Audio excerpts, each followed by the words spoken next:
Michael Hogan was back to his best with 4 wickets as Glamorgan kept Essex in check on the opening day of the LV County Championship match in Chelmsford before the visitors lost some late wickets themselves.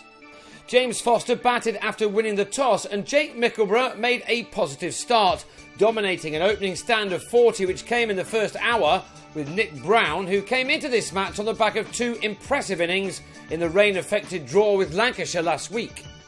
Brown had made only 12 this time when he was beaten for pace by Craig Macheda and trapped in front in the day's 17th over. That opening partnership summed up the day really, Essex never being able to get on top of their in-form opponents. Back from injury, Tom Wesley opened up his account with this boundary, while Mickleborough continued to impress with shots such as this one. A single off Graham Wagg brought up the opener's half-century off 77 balls. He'd struck 9 fours in that and had made his 50 out of a total of 72. Such was his dominance at this stage of proceedings.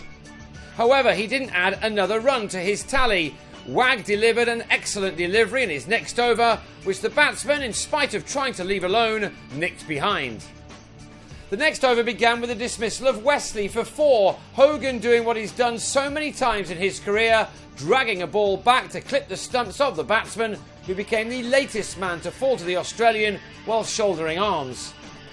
Those 2 wickets came just before the lunch break, which arrived with Essex on 73 for 3 and having to start again through Jesse Ryder and Ravi Bopara after the interval. The former took advantage of anything short and wide from Wagg, but after getting to 24, he edged the 4th ball of the day from Andrew Salter behind to go with a score on 111 for 4. It appeared to be a pitch when no batsman ever felt totally at ease, which meant that full toll had to be taken of anything on offer. Bopara smashed Salter down the ground for a 6, and Ryan Tenduscarter repeated the dose in the spinner's next over, Salter becoming a little expensive suddenly. Wagg was then brought back on, only for Bopara to pull him with power to the boundary. But next ball, Wagg produced an excellent Yorker, which foxed the former England man to send him packing for 30 at 159 for 5. That brought in Liam Dawson, who made a nervy start but survived until some rain took the players off for an early tea. Tenduscarter was in a feisty mood after the restart and wanted to make sure that Salter didn't settle into any kind of rhythm with some powerful hits such as these. But again, just when a partnership was building, it came crashing to an end.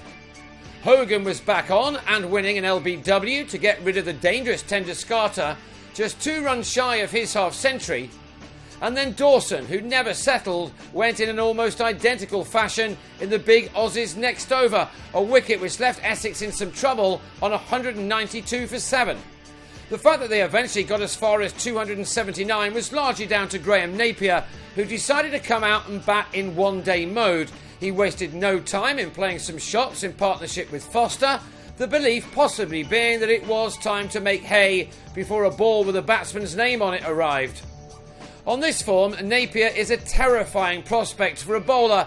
David Lloyd was introduced to replace Hogan, and his second ball was hammered for a 6.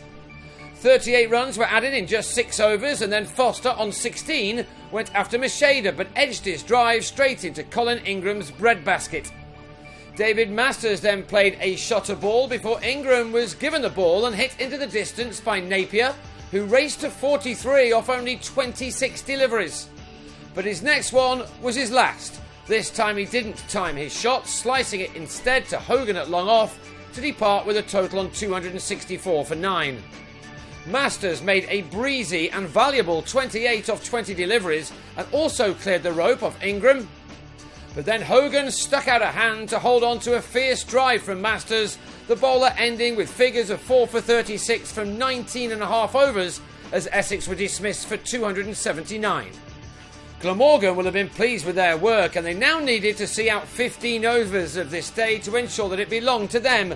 Jacques Rudolph made a start, but lost Will Bragg in the 7th over for 3 as he edged Ryder's 3rd delivery behind. The decision by Foster to bring on the New Zealander early turned out to be a very smart one.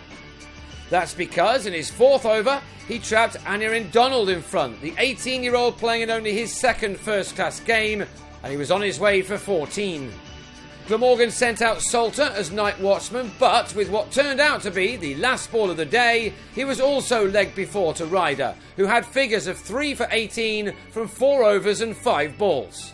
He will look for more wickets on day 2, which will begin with Glamorgan on 40 for 3, 239 runs behind, and with plenty of work to do to restore parity from here.